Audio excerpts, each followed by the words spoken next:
ये हॉलीवुड की नकल करके एक नाम बना दिया गया बॉलीवुड। तो क्या क्या सिनेमा जो है वो सिर्फ वहीं बम्बई में ही था जो बॉलीवुड हो गया। भाई हम पे तमिल सिनेमा भी है, मलयालम सिनेमा भी है, भोजपुरी सिनेमा भी है, पंजाबी सिनेमा भी है, ठीक है ना। तो इसलिए ये सबसे पहले तो ये तमाशा ख़त्म होना चाहिए कि ये तो एक एब्स्ट्रैक्ट आइडिया है। भैया कोई इसका एड्रेस है बॉलीवुड का क्या है, कोई इसका दफ्तर है बॉलीवुड का क्या, कोई ये रजिस्टर्ड ऑर्गेनाइजेशन है क्या कि बॉलीवुड बॉलीवुड बॉलीवुड, ये तमाशा बना दिया गया है। और दूसरी बात ये है कि देखिए किसी भी इंडस्ट्री में या किसी भी उसमें हर तरीके के लोग होते हैं। ये फिल्म इंडस्ट्री है, इसमें हर तरीके के लोग हैं, ठीक है। लेकिन इसके साथ साथ एक इतिहास को मत भूलिए कि एक ज़माना था जब राष्ट्रवादी फिल्में बनती थी। सन 47 से पहले शहीद और उन फिल्मों को देखिए आप, समाज की समस्याओं को उजागर करती थी। इन लोगों ने इसको जो है बॉलीवुड को सिर्फ पैसा कमाने का एक धंधा बना दिया है, ठीक है। और उसका एक दो उदाहरण देता हूँ आपको। हम याद है हम जब बच्चे थे तो हम फिल्म देखते थे, तो अगर फिल्म में कोई गलत सीन होता था कि मान लीजिए बलात्कार का सीन है, तो एक सेकंड वो शुरू करते हुए उसके बाद उसे कट कर दिया जाता था, ठीक है। आज के जो ये डायरेक्टर हैं ये बलात्कार के सीन को खूब लंबा 10 मिनट तक दिखाते हैं कि साहब ये क्रिएटिविटी है हमारी, ये हमारी आज़ादी है ये उसको दिखाना। लेकिन उसका समाज पे क्या प्रभाव पड़ता है उसको इसकी इन्हें कोई परवाह नहीं है। इनको तो अपनी क्रिएटिविटी और जो अपनी इनकी मानसिकता है और जो कुत्सित मानसिकता है उसको दर्शाना है। यही ये वहाँ पे हिंदुओं को लेकर के फिल्मों को लेकर के करते हैं। ये लक्ष्मी देख लीजिए अभी क्या नाम बनाया उसका ट्रांसलेट करके है, तो उसी में बनेगी ये पूरी लेकर के, सब चीज़ हिंदुइज्म के खिलाफ ही बनेगी ये लेकर के। तो ये वहाँ पे हुआ ये है कि इस मीडिया के टूल को एक इस्तेमाल किया जाने लगा एक विशेष प्रकार की विचारधारा के विचारों को देश में प्रचारित करने के लिए। और दो विचारधाराएं इसके अंदर बड़ी प्रोमिनेंट बनी। एक तो बॉलीवुड के अंदर जो पैसा आया फिल्म बनाने के लिए, तो वो 2 नंबर का पैसा आता था फिल्म बनाने के लिए, और जिसमें सबको मालूम है दुनिया भर को कि दाऊद का क्या कनेक्शन था और स्मगलर्स का क्या कनेक्शन था। और उसी वजह से जितने आर्टिस्ट जो बड़े बड़े बन गए कि किसी एक विशेष को इतना बड़ा बना दिया, दूसरे को मौका भी नहीं दिया, वो सारी पॉलिटिक्स इसके अंदर जो है उस वजह से आई। कि मुझे एक बात बताइए कि आप हर हिंदुस्तानी इसके आर्टिस्ट को देखते हैं बम्बई से, भैया कितनी बार दुबई जाते हैं साल में? ऐसा क्या है दुबई के अंदर? भाई मैं भी दुबई गया हूँ, एज ए टूरिस्ट हो गया हूँ, घूम के आया हूँ, 3-4 दिन घूम के आ गया। लेकिन ये हर महीने चक्कर लगने वहाँ पे वो करने, तो ये क्या है? ये एक बहुत बड़ा मतलब षड्यंत्र है उस बात के पीछे, इन्हें इस्तेमाल करने का भी। और मैं इस बात से भी मैं इनकार नहीं करता कि कई बॉलीवुड तो मैं क्या कहूँ, मेरे मुंह से भी बॉलीवुड निकलता है। कई इन लोगों को जो है ब्लैकमेल भी किया जाता है, उठने के लिए मौका भी नहीं दिया जाता। और कंगना ने तो ये बातें साफ कही हैं कि किस तरीके से आपको क्या क्या करना पड़ता है ऊपर एक कलाकार बनने के लिए या ऊपर उठ के आने के लिए।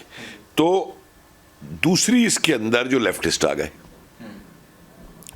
कि अपनी विचारधारा को देने के लिए, अब मैं एक बड़ा छोटा सा उदाहरण आपके सामने रखता हूँ।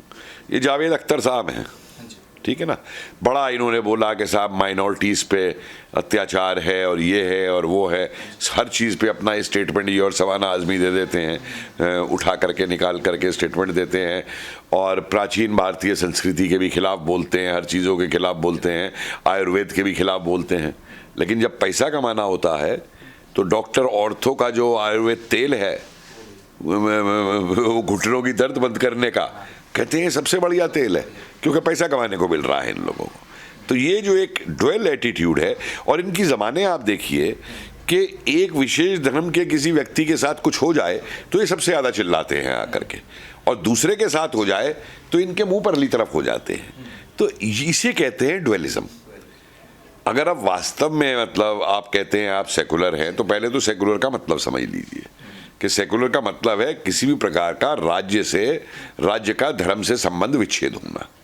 सेकुलर के 2 मतलब नहीं हो सकते कि यूरोप में इसका मतलब ये होगा और भारत में होगा सबको खुश रखना, ये नहीं हो सकते दो मतलब। और दूसरा फिर आप अगर आप ये कहते हैं तो भाई आप फिर हर धर्म के लिए वो स्थान रखिए।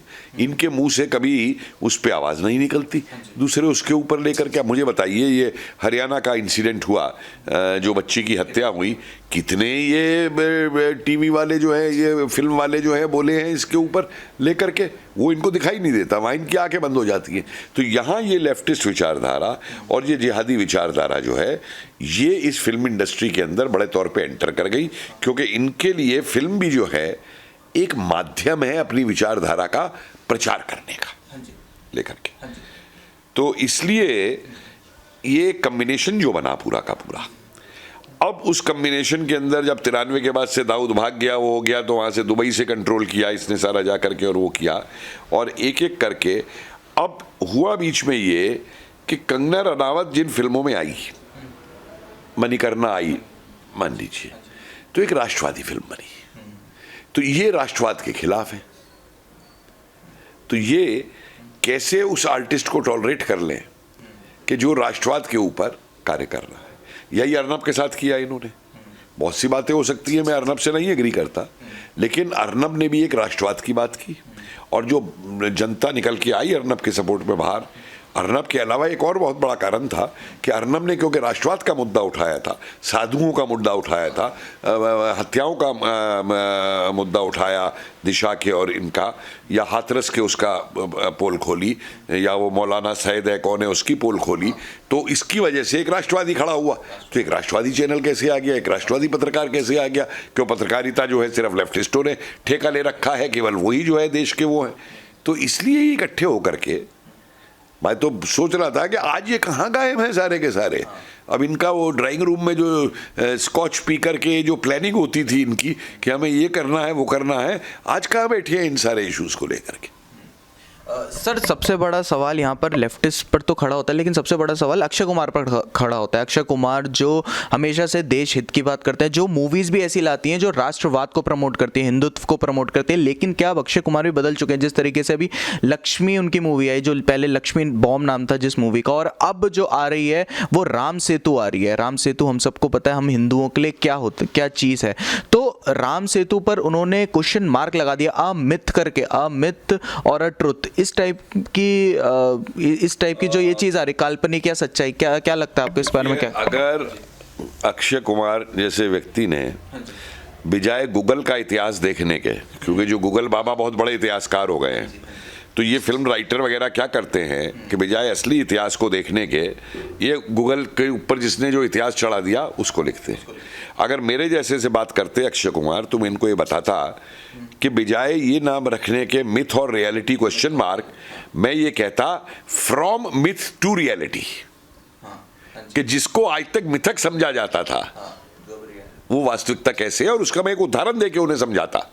द्वारका है, द्वारका को लेके हमेशा ये कहा गया मिथक है, और जितने भी भारत के इतिहासकार हैं, ये बड़े बड़े लेफ्टिस्ट, रोमिला थापड़, इरफान हबीब वगैरह, जब द्वारका के अंदर समुद्र में नीचे खुदाई शुरू की गई आर्कियोलॉजिकल, तो इन्होंने बड़ा हल्ला मचाया कि साहब ये तो मिथक है और देश का पैसा बर्बाद हो रहा है और टैक्स पेयर का पैसा बर्बाद हो रहा है और ये हो रहा है।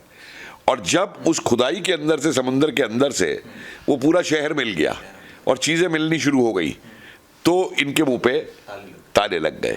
तो मैं इनको ये समझाता कि ये जो मिथक कहा गया है राम सेतु को, इसके जितने और पहलू हैं, इसलिए अब इस पे क्वेश्चन मार्क मत लगाइए और ये कहिए कि मिथक से वास्तविकता, बजाय ये कहने के कि मिथक या वास्तविकता। तो एक शब्द से और या जो है वो पूरा अंतर कर देता है जो जनता को आप समझाना चाहते हैं। तो मैं तो अब भी यही कहूँगा कि अक्षय कुमार जी ज़रा सोच लीजिए नाम के ऊपर, और नाम को दिमाग से किसी इतिहासकार से भी बात कर लिया करिए। ये सड़क छाप जो आपके फिल्म राइटर हो गए हैं कई, गूगल देख करके इनके इतिहास पे मत जाइए। सर वहीं अगर हम देख ले तो हमेशा से बॉलीवुड में ये ट्रेंड रहा है कि जैसे कंगना रनौत जैसी जो एक्ट्रेस है जो हमेशा से राष्ट्रवाद की बात करती है, उनको तो मूवीज़ मिलना अब बिल्कुल मुश्किल हो गया जब से उन्होंने बॉलीवुड की सच्चाई सामने लेके आई है। लेकिन वहीं जो एक्यूज थे, जैसे कि सारा अली खान हो गए, या फिर दीपिका पादुकोण हो गई, या फिर श्रद्धा कपूर हो गई, जो ड्रग में बिल्कुल ऐसा बता रहे थे कि ये ड्रग्स करती हैं और इनको एनसीबी ने भी पूछताछ के लिए बुलाया था। तो लेकिन अभी भी उनको मूवीज़ भी मिल रही है, उनके शूट्स भी हो रहे हैं। तो आप क्या कहना चाहेंगे इस बारे में? देखिए एक बात समझ लीजिए कि एक इवोल्यूशन होता है, बदलने में थोड़ा वक्त लगता है, और जिस तरीके से आज नया भारत उभर रहा है बहुत सारे क्षेत्रों में, उसी तरीके से फिल्म इंडस्ट्री में भी नया भारत उभर रहा है। अब ये देखिए ना कि भोजपुरी फिल्म इंडस्ट्री ने अपने आप को कैसे खड़ा किया बॉलीवुड के सारे विरोध के बावजूद इन लोगों के, ठीक है। पंजाबी फिल्म इंडस्ट्री खड़ी हुई है, ठीक है, जो मैंने कहा मलयालम फिल्म इंडस्ट्री खड़ी हुई है। तो इस तरीके से जो वर्चस्व है जिसे आप लोग बॉलीवुड कहते हैं, अब ये वर्चस्व अगले 3 साल में 2 साल में देखिए ये खत्म हो जाएगा। और ये जो पैटर्नाइज है ना कि सिर्फ उनको जो आपने नाम लिए कि इन कलाकारों को ही ऊपर वो मिलेगा, अरे इस देश में इतना टैलेंट है, मैं आपको बताऊं। देखिए आपने ध्यान दिया होगा जब वो छोटे छोटे संगीत प्रोग्राम शुरू किए ना कई चैनल्स ने, और छोटे छोटे बच्चे आकर के जो गाते थे गाना, किस प्रकार से म्यूजिक का टैलेंट इस देश में निकल करके आया, ठीक है। इसी तरीके से इस देश में एक्टिंग का टैलेंट निकल करके आएगा, और इसी तरीके से जो प्रोड्यूसर, और देखिए जो जमाना है हैवी बजट फिल्म्स का, ये अब खत्म होगा। छोटी फिल्म्स का ज़माना आएगा, बजाय 3 घंटे के फिल्म 1 घंटे की बनेगी, 1.5 घंटे की बनेगी, छोटी थीम्स बनेंगी, नए लिखने वाले राष्ट्रवादी आगे आएंगे, प्रचार करने वाले आएंगे, सामाजिक यथार्थताएं बताने वाले आएंगे, ना कि ये आइडियोलॉजी से, ये जो दाऊद की उससे हो करके। तो जो ये समझते हैं कि ये जो भविष्य है इस इंडस्ट्री का वो केवल बम्बई के अंदर ही है, वो एक अब उस भूल में ना रहे। यूपी के अंदर आप देखिए फिल्म सिटी फिर दोबारा बनाने की बात हो रही है। देखिए भारत की जो संस्कृति है और उस संस्कृति में जो भाषा की विविधता है, जो उसके अंदर तौर तरीकों की और रहन सहन की विविधता है, उस विविधता का जो प्रभाव है उसका ठेका बॉलीवुड ने ही नहीं ले रखा, बम्बई वालों ने, कि आप राजस्थान के गानों को, लोक संगीत को उठा के अपने हिसाब से उसको बनाना शुरू कर दें। उसकी जो ऐतिहासिक यथार्थता है, जो उसकी ऑथेंटिसिटी वर्ड यूज होता है, वो अब उन क्षेत्रों के अंदर ही फिल्म इंडस्ट्री उठ के आएगी। और देखिए एक बहुत बड़ा कारण है कि पहले ये सुविधाएं फिल्म बनाने की जो है ये सिर्फ वहीं मुंबई के अंदर मौजूद होती थी, मुंबई में लोगों के पास है। अब ये आईटी के इस जमाने के अंदर आप फिल्म बना रहे हैं, कोई और फिल्म बना रहा है, तो इसका जो विकेंद्रीकरण होगा अब ये जा करके कि एक जगह पे ये सेंट्रलाइज नहीं रहेगा।